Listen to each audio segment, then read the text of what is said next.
Hey guys, welcome to my Gemini friends. My name is Angel with Ninth House Collective, and thank you guys so much for joining me today.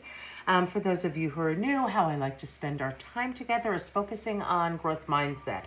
How can we gain self-awareness? How can we gain a different perspective to really help us move through any blocks or challenges that we might be experiencing currently? My messages will be specifically around what energy would be most beneficial for you guys to release this month, as well as what energy would be most beneficial and for your highest good to welcome in.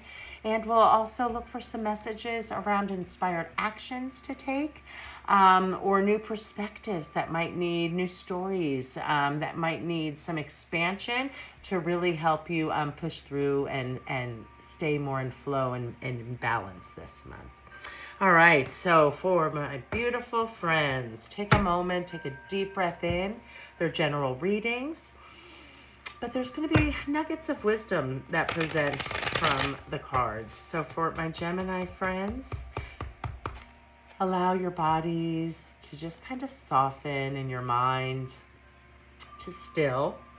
I'm asked to be a clear channel and to bring forth only the messages for the highest good of my Gemini friends. What is it that you need to hear at this time to affect the most positive change within your life? Allow me to connect only with the energies of unconditional love, the highest of wisdom, the utmost healing.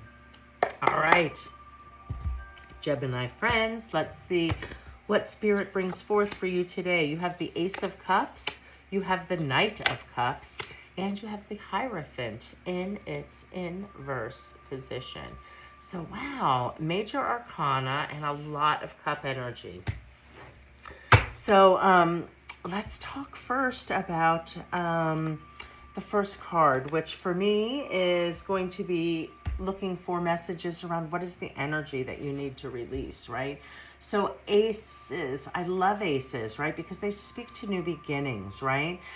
Because it showed up in the position of what it is you need to release, I'm going to tell you it's overgiving, right?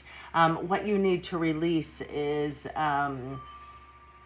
not filling up your cups, right? Taking care of yourself, right? This is used for personal growth and development. So it's a beautiful card to show up. Sometimes we need the reminder that we need to take care of ourselves first and foremost, that we need to make sure that we are getting what we need to be emotionally stable. And this card speaks to a brand new, more emotionally stable, more creative, more in flow energy opening up in May, when you learn how to kind of balance that and take care of yourself. So you're being called to release the energy of not caring for yourself, not listening to your body, not eating well, over giving of your energy, investing in relationships, right? These are cups. So cups also speak to our relationships and our love.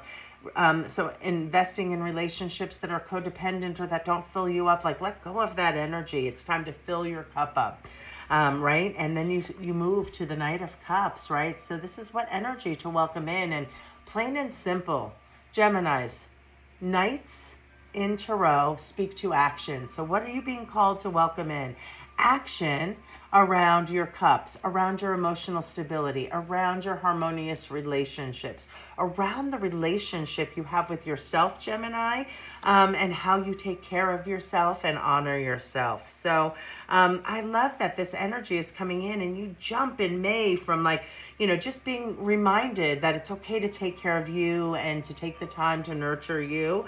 It's okay, you're welcoming in all of this action around your cups, around your emotional stability, around your relationships. And the card for action, this is the 5, right? It's the Hierophant. It is a major arcana, and it did show up in its inverse manner, right? So in its upright manner, this card really speaks to me about finding a mentor, right? Seeking out maybe a therapist, a mentor, a family member, an advisor, right? Seeking that counsel. It speaks to change, right? There's a change that's needed. Number 5 tells you there's something you need to change. But because this card showed up in its inverse manner, for most of my Geminis reading this, the message and the action to take is to stop looking to outside mentors. Stop looking to the next person to give you insights. Stop looking. You've been doing the work. This calls to you stepping into the role of being the mentor, of being the one who can share their wisdom, right? So I love this. You are doing so much healing right now, Gemini, around forgiveness, right? So really lean into where can you still forgive yourself and forgive others, heal your heart, keep taking care of yourself, and take action around nurturing all the healthy relationships with the people in your lives, nurturing, taking action to create emotional stability, leaning into activities, leaning into creativity and things that really fill you up, right?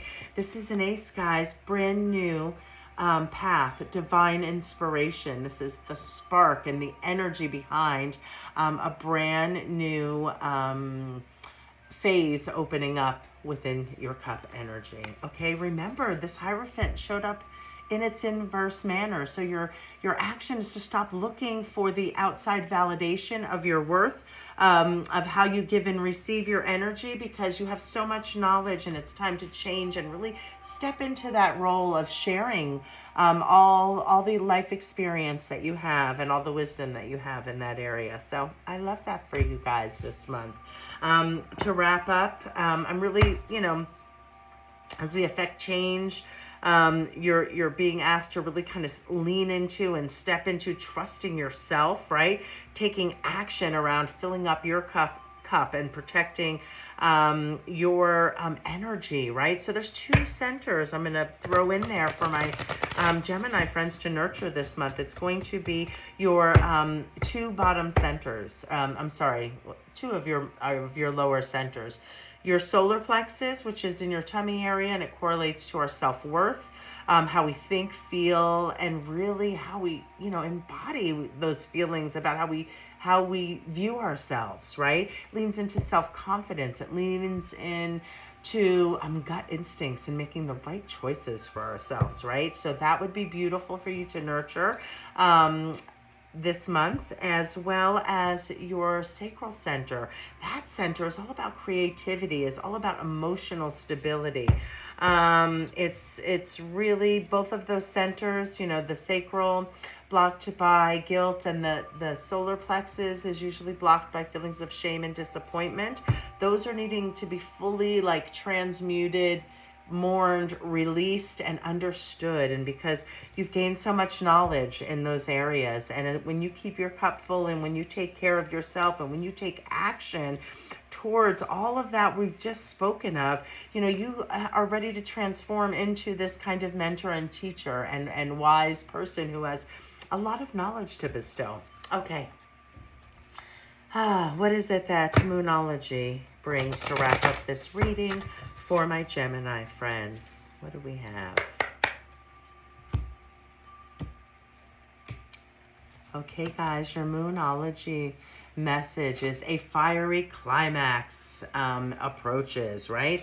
Yes, this is a fiery shift. This is a change. This is shedding the parts of you that didn't feel enough, right? This is stepping into a mentor role, one that has had life experiences, somebody who is there to offer support, right? You're being called to change. In its inverse manner, this always is my message for you need to step into being your, leaning into your gut, leaning into your knowing, leaning into your wisdom. All right, guys, beautiful messages for you for May. Have a beautiful month, and I look forward to connecting here soon. Remember, you're fantastic and spectacular creatures. So take the time to nurture you and lean into your sacral center as well as your solar plexus this month. All right, guys, catch you next month.